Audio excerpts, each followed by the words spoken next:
morning. I am Dr. Gajendra Dubey, Professor in Cardiology at UN Mehta Institute of Cardiology and Research Center, Ahmedabad. Today I will be talking about intravascular ultrasound and its clinical utility. So this is the outline of my presentation. We will start with introduction and go into the details of various imaging systems available, indications of IVUS, image acquisition, what is a normal IVUS or how to interpret a normal IVUS, various pathologies on intravascular ultrasound, its clinical uses, the evidence for clinical uses, and finally artifacts seen on IVUS. So coming to intravascular ultrasound, it is an imaging modality which facilitates detailed assessment of a vessel of interest. It can be a coronary artery, or it can be a peripheral vessel, or a vein, or aorta also in case of aortic aneurysms. It basically utilizes a miniaturized ultrasound probe which are mounted on specialized catheters, and these catheters are inserted into the vasculature and then used to image the vascular tree. It provides a detailed information over and above that obtained from angiography. So if we look at the imaging systems which are currently available, there are two types of imaging systems which are used. One is the solid state system, and the other one is the rotational system. The solid state system consists of multiple ultrasound transducers mounted on the catheter tip to obtain a 360-degree image of the vessel or structure of interest. So basically the latest, this one is predominantly manufactured by the Philips company named as Eagle Eye. It has almost 64 piezoelectric ultrasound transducers, as can be seen in the image on the upper panel. And these transducers are arranged in circumferential fashion so that they can capture the entire 360 degrees of the vessel. And the rotational system consists of a single transducer which rotates rapidly inside a sheath, and by rotating 360 degree around its axis, it captures the image of vasculature, entire vasculature. So this intravascular ultrasound, as the name itself suggests, it acts on the basis of ultrasound imaging. Catheters generate ultrasound waves which are reflected back by the tissues, and these reflected waveforms are used to reconstruct images by the system. The amount of reflection by the tissues or attenuation of ultrasound waves by the tissues gives a different characteristic to the images which are found by these tissues, and these characteristics are known to characterize the plaque and know the details of vascular structure of interest. The frequency range of these ultrasound catheters varies from 20 MHz to 60 MHz. Lower frequency catheters have more depth, imaging depth, while higher frequency catheters give a better resolution image. So we have to choose what we want. So there is a good range available from 20 to 60 MHz. The penetration depth of current generation IVUS catheters is around 8 to 10 mm, and resolution is around 100 to 150 micrometer. So why should we use ultrasound? Because there are several limitations of angiography due to which we are not able to entirely or very accurately assess the disease in coronary arteries or peripheral vasculature. So these limitations include over or underestimation of lesion extent and severity. Most of the time we are eyeballing the lesions, like from our experience or visual impression we say that it is a 70% or a 90% stenosis. It is not quantitative. So there is poor inter and intra-observer variability on angiography. The resolution is much lower as compared to IVUS or OCT, and angiography is basically a luminogram. It is not sensitive to assess plaque characteristics. And it is a two-dimensional image of a three-dimensional structure, so we are bound to miss certain things about the lesion or the vessel. And it just images the lumen and not the vessel wall. And QCA measurements which are done to objectively assess the lesions, they are quite prone to magnification errors. So these limitations are to a large extent overcome by intravascular ultrasound. It gives a precise quantification of disease extent and severity, and it has a good intra and inter-observer correlation. It has much higher resolution as compared to angiography. It can assess plaque characteristics which is not possible with angiography, and it gives a 360-degree assessment of vessel wall as compared to a two-dimensional image from angiography. And the sizing of vessel, that is the diameter of vessel and the length of lesion, is much more accurate with use of ultrasound.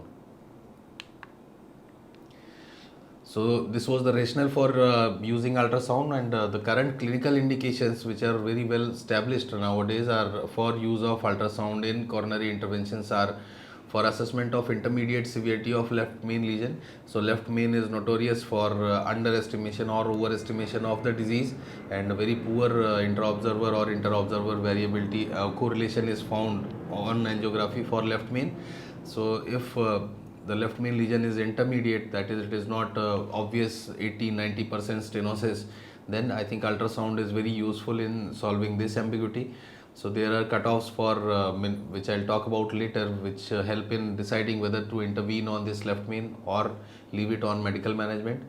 The second indication, second well-established indication is for guiding stenting in left main and other complex subsets. For left main, IVUS has a class 2A recommendation from ESC and American Cardiology, ACC, AHA guidelines. And for complex angioplasties also, ultrasound is a very useful adjunctive tool. For assessment of transplant vasculopathy, it is very important because in transplanted hearts, the disease is generally diffuse, and on angiography, we compare a normal segment with disease segment. If the entire vessel is diffusely diseased, it is very difficult to say that there is disease or it is a small narrow caliber vessel. So ultrasound is quite helpful in such a scenario. It can give us information regarding the extent and distribution of disease and plaque. It is also very useful for assessment and management of stent restenosis and stent thrombosis. It can delineate the mechanism of restenosis or thrombosis and guide our management.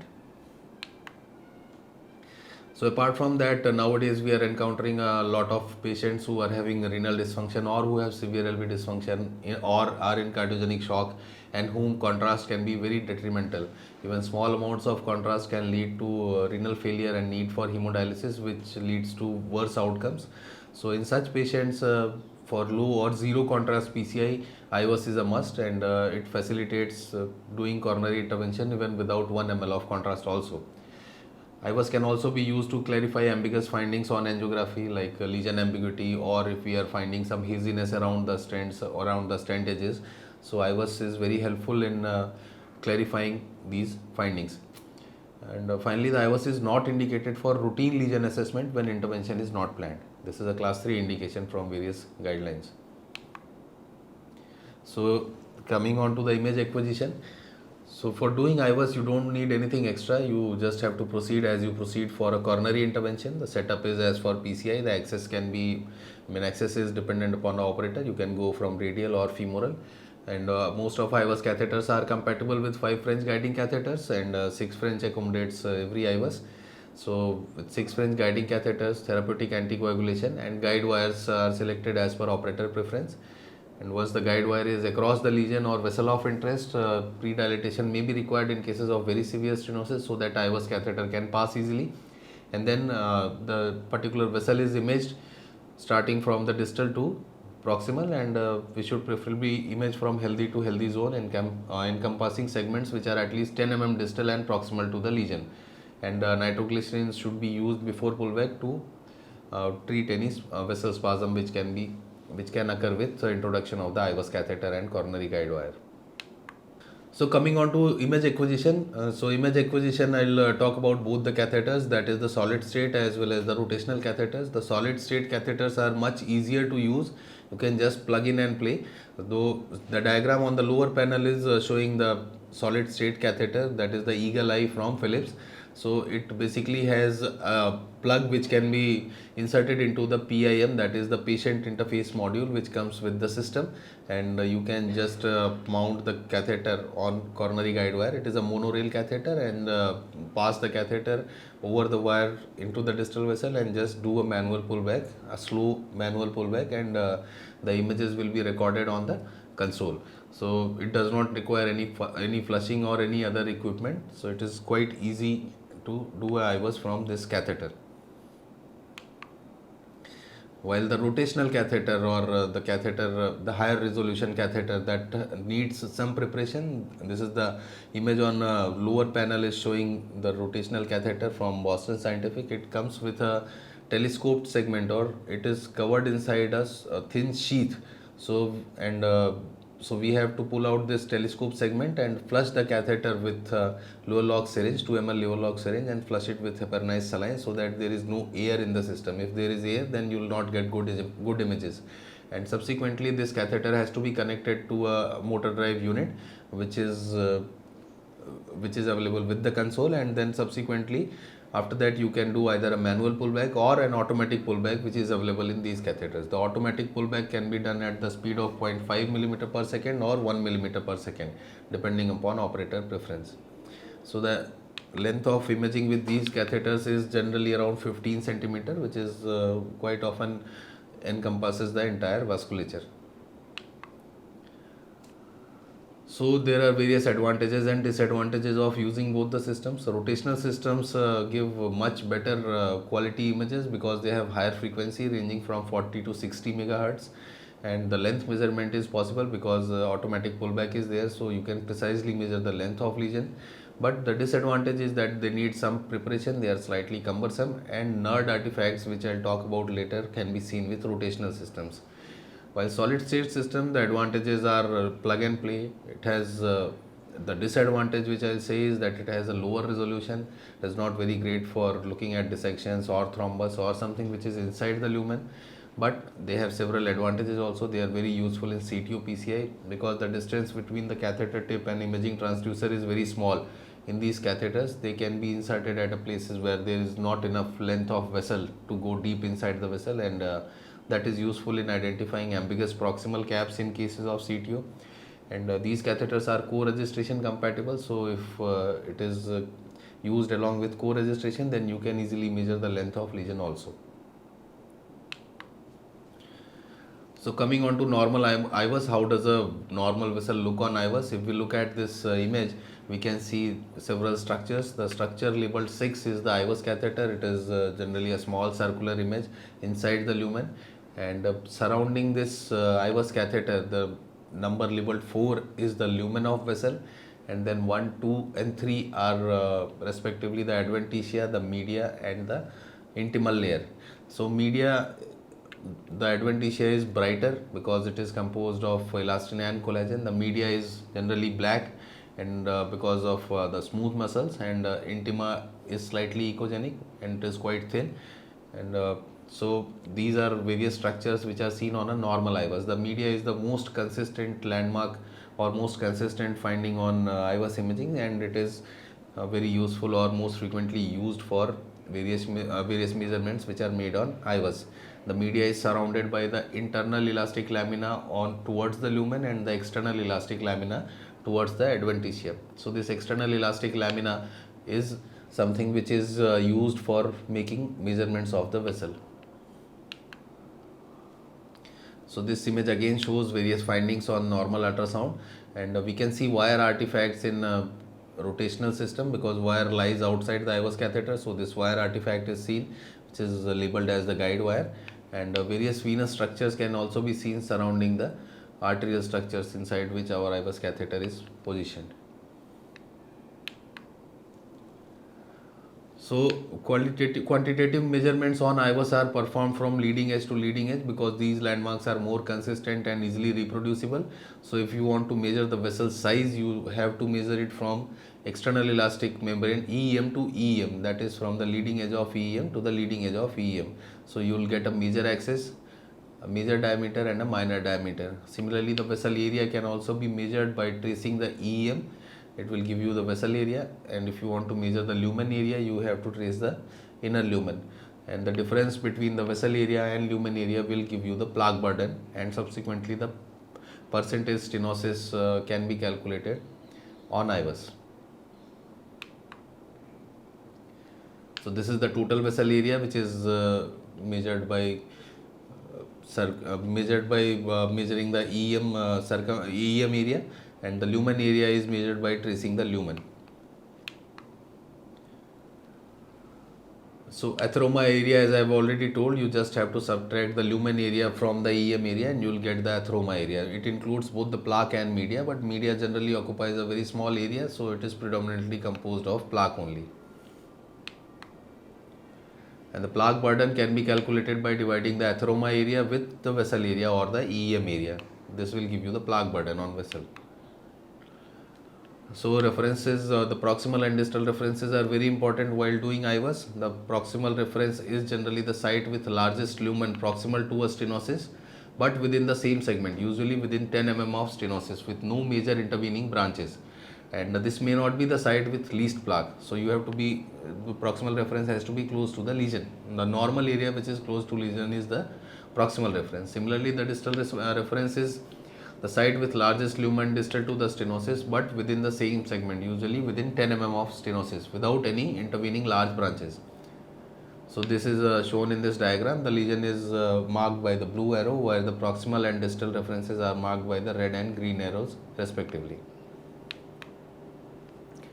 So now we coming to the plaque morphology or assessment of atheroma, the type of atheroma. So various types of atheromas can be identified on intravascular ultrasound. The first one which I will be talking about is the lipid-rich plaque or a fatty plaque or fatty atheroma.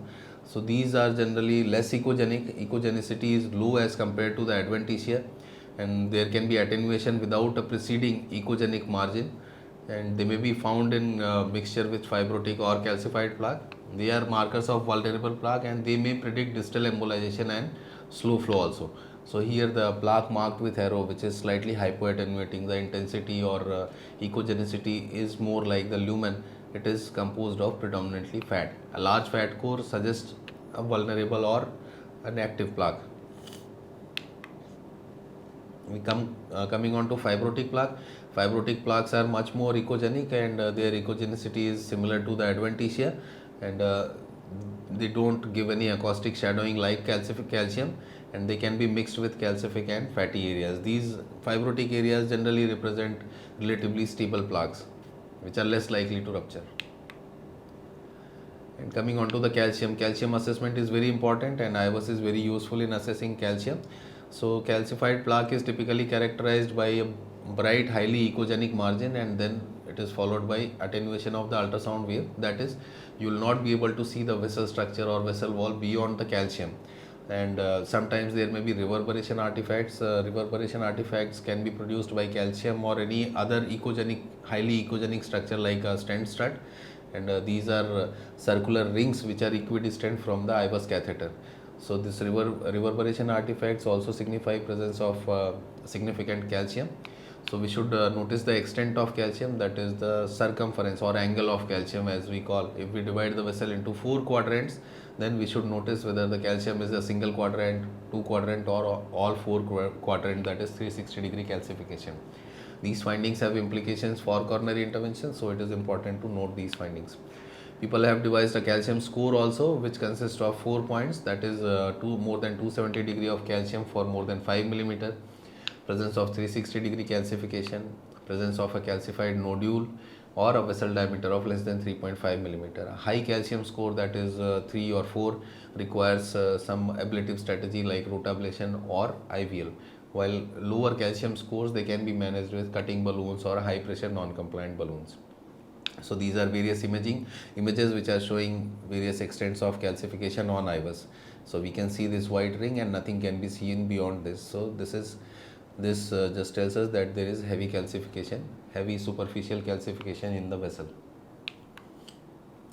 So calcified nodule is another interesting finding. It is basically a protruding chunk of calcium in the vessel lumen. Calcified nodule is known to cause around 5% of myocardial infarctions, and it is an important finding because it is much more difficult to modify as compared to a concentric calcification, because the tool which you will use may not be able to cut this calcified nodule, and it may be associated with inadequate stent expansion or eccentric stent expansion. So it is a very important finding, and we should always look for it while doing coronary interventions. Then you can have mixed plaque which can have areas of calcification, fibrosis and lipid core, and these are very common in coronary arteries. Then thrombus IVUS is not a great modality for visualizing thrombus. It can be seen as a equilucent or variable grayscale appearance inside the lumen, and it can be layered, lobulated or pedunculated. Microchannels can occasionally be seen in thrombus, and it is always presumptive depending upon the clinical setting. OCT gives much better images of thrombus as compared to intravascular IVUS. So dissections, that is break in intima of vessel, can be very well seen with help of IVUS. It is basically identified by break in the intima of the vessel, and subsequently you can see intramural hematoma or extent of dissection, whether it is extending to media or limited to intimal layer. That can also be very well seen on intravascular ultrasound. It has been labeled on these images and marked with arrows where there is break in intima of the vessel, which signify dissection. You can see two lumens also occasionally. If there is a large false lumen, that also suggests dissection at some point. The extent of dissection can be noted on intravascular ultrasound, and the length of dissection should also be measured to decide the management of that particular lesion. So intramural hematoma is basically blood entering the vessel wall because of dissection. So you can see that there is separation of medial layer. The internal elastic membrane goes inwards and EM goes outwards. The echogenicity is similar to the lumen of vessel, that is similar to blood.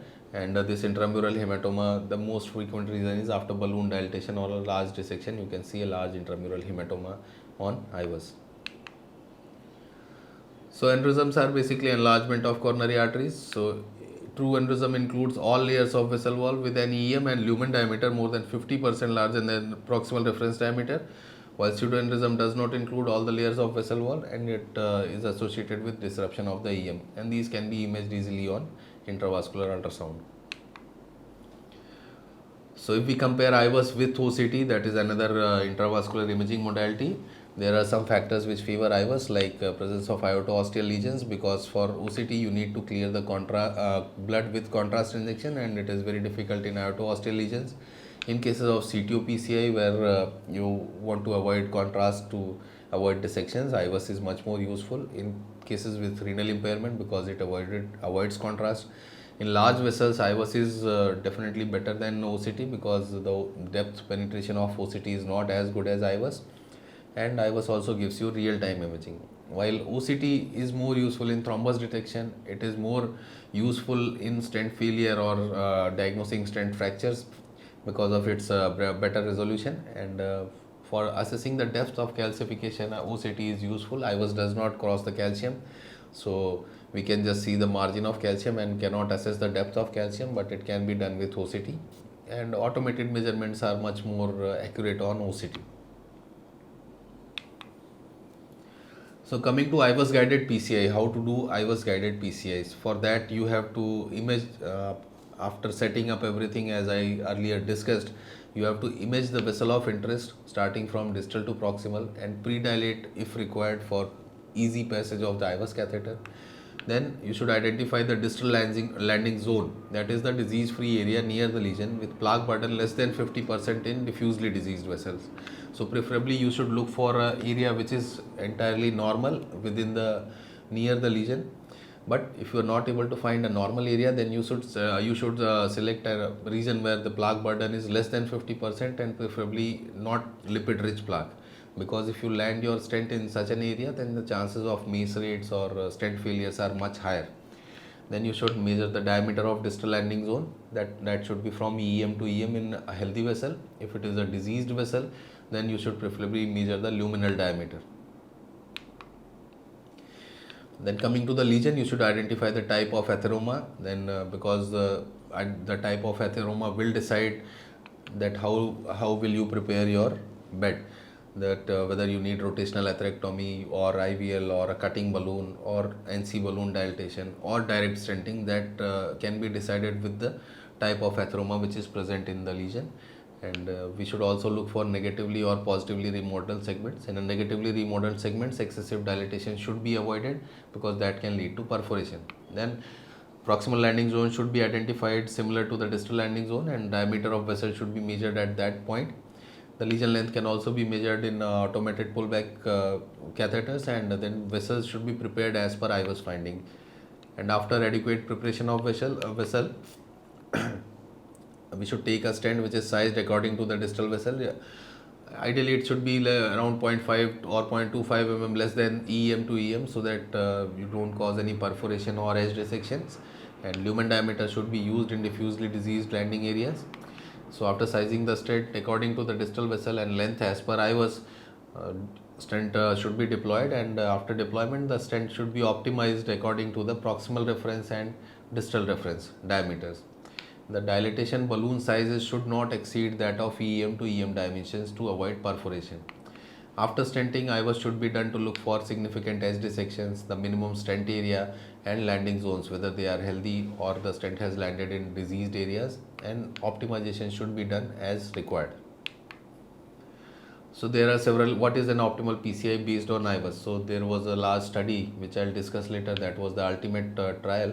So they gave certain criteria for optimal PCI on IVUS. So if we are using IVUS for doing PTCA, we should try to achieve these objectives, because if you don't achieve these objectives, then it doesn't matter much whether you have used IVUS or not.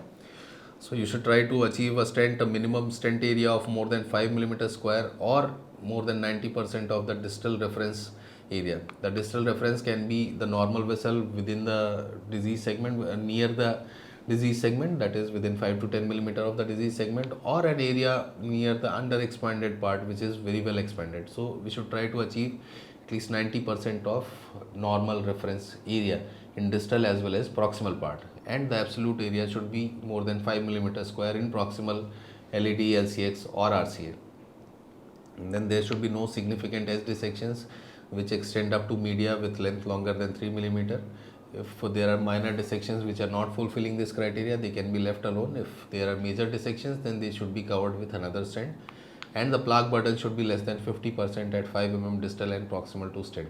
If all three criteria are met, then it is classified, or it is said to be optimal PCI according to IVUS as per the ultimate criteria. So coming on to IVUS imaging after stent implantation. So stent malapposition can be very well diagnosed on intravascular ultrasound. Malapposition is basically when the stent studs are not opposed to the intimal layer. So we can see a clear gap between the stent studs and the intimal layer with chroma flow technology, which is available with the eagle eye IVUS, where you can see the blood flow also, which is going behind the stent studs. So this is gross malapposition, and it should be corrected by dilating with a bigger sized balloon. Minor malappositions need not always be corrected because they are not associated with major adverse cardiac events, but major malappositions should be corrected with post dilatation. So under expansion is very important to identify, because stent under expansion is a predictor of major adverse cardiac events that includes stent failures in form of stent thrombosis and stent restenosis. So under expansion criteria, I have already discussed that we should try to achieve a MSA of at least 5 millimeter square or at least around 90% of the reference area. So here we can see two images. The image on the left hand side is showing a relatively well expanded stent, while the image on the right hand side is eccentrically expanded stent, and we should measure the area, and if area is not satisfactory as per our guidelines or criteria, then we should try to dilate it with a bigger balloon. But here I also like to say that we should be careful, because safety is also important, and if you are not able to achieve it at satisfactory diameter with using a high pressure non-compliant balloon, then probably it is safer to accept a bit of under expansion, but we should try to correct it, because the risk here remains that of perforation. So we should not be always chasing 5 millimeter square in a very small vessel, but if it is a large vessel, the reference area surrounding the vessel are large, then we should definitely go ahead and dilate it to achieve the desired area. So these are some more images of stents which are under expanded and malapposed. Here on the right hand side we can see gross malapposition of stents, and this is a relatively under expanded stent. We can see a large plaque which is not yet compressed, so there is potential for further dilatation in the stent on the left hand side. So malapposition can be acquired also. In this immediate post stent implantation image, we see that the stent is quite well apposed, there is no malapposition, but at follow up images, because at the time of implantation there may have been vessel spasm, or vessel may remodel and grow in size, so acquired malapposition can also be there, and which can be detected with ultrasound. So edge dissections are very important. We should look for edge dissection near the stent edges within 5 to 10 millimeter. So in this image we can see an example of edge dissection. There is a break in the intima and there is large intramural hematoma also. Such large dissections should be managed with another stent. So IVUS in left main, it is one of the most well established indication for doing intravascular ultrasound.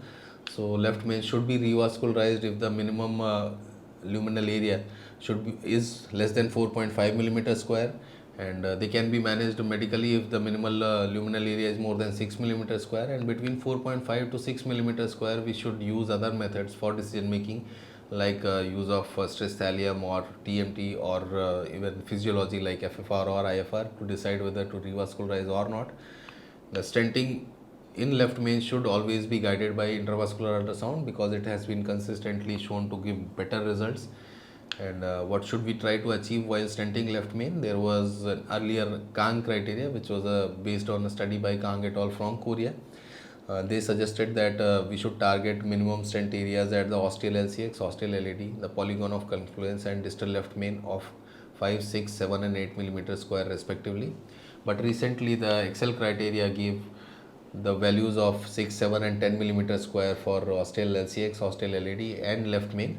So these higher areas or the bigger areas give us lower miss rates over the course of time, and we should try to achieve them as much as achieve a bigger area safely without compromising the patient safety.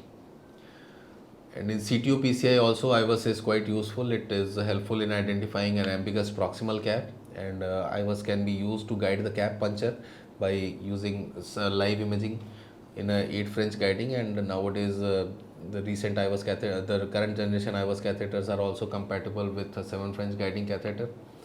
And then second use can be IVUS guided wiring from subintimal space to true lumen. Some experienced IVUS CTO operators are very well versed with this technique. And in cases of difficult reverse cart, IVUS can be used to clarify the ambiguity, and IVUS will tell us whether we need to do reverse cart in a proximal zone or a distal zone, or whether we need a larger balloon for dilating the vessel or not. And subsequently, once you are able to cross the lesion and prepare the vessel, then stent optimization can be done with IVUS. In cases of instant restenosis, IVUS is very valuable in identifying the mechanism of instant restenosis. It can be under expansion of the previously implanted stent, it can be due to neointimal hyperplasia or neoatherosclerosis, and in some cases strut fracture can lead to stent thrombosis and restenosis, and all these things can be identified on intravascular ultrasound, and then they can be managed accordingly. So if you are finding only under expansion, then a high pressure balloon dilatation should suffice. But if there is a neointimal hyperplasia after plaque preparation, either a drug-eluting balloon or a new DES should be implanted. In case of neoatherosclerosis, a DES is preferable, and while in case of strut fracture, the gap should be covered with another stent. And plaque modification and stent sizing should be done as per IVUS. If we find a calcified ISR, then we should try to break it first with either an intravascular lithotripsy balloon or a cutting balloon or a high pressure NC balloon, and then only deploy another stent. Because if we deploy a stent in a calcified ISR without adequately preparing it, then it is bound to fail. So coming to IVUS artifacts, there are several artifacts which can be seen on intravascular imaging. The important ones are the image on the right hand side is showing a layered or smeared appearance, this is known as NERD artifact. It is seen with rotational catheters. It is due to non-uniform rotation of the catheter.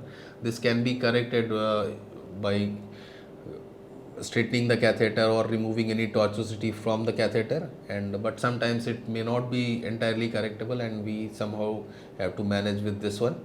The second artifact which is important is the reverberation artifact. It is seen with calcium or highly refractile stent surfaces. And the third artifact is the ring artifact, which is seen around the IVUS catheter. It is a proximal field artifact. It is seen generally in solid state catheters, and it can be removed by doing ring down before going inside the vessel. So this was a brief about what are the various uses of IVUS, or what are the various clinical implications for IVUS. And there have been several studies also which have established the indications of IVUS. So we'll just briefly look into the evidence for use of IVUS and its clinical benefits.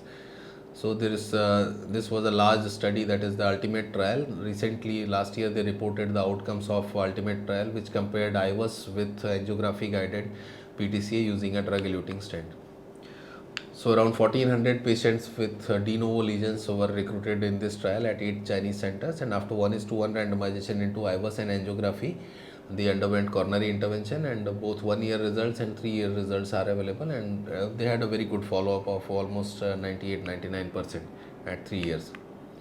So this study basically shows, we can see two figures here. The figure on the left hand side is showing outcomes at 1 year, 2 years and 3 years, that is the MACE rates or target vessel failure was their primary endpoint. Target it was around 10.7% at the end of 3 years in angiography guided group, as compared to only 6.6% in IVUS guided group. This difference was statistically significant, and the difference was seen at 1 year also, as well as 2 years and 3 years. So this established that if you do IVUS guided angioplasty, then the chances of target vessel failure are much lower as compared to angiography guided PTCA. But within the IVUS subset, they also made two groups, that is one group which had suboptimal PCI and other group which has optimal PCI. The optimal PCI was defined by the ultimate criteria which I discussed earlier. If patients met all three criteria, then it was classified as optimal PCI, and if they didn't meet all three criteria, then it was classified as suboptimal PCI.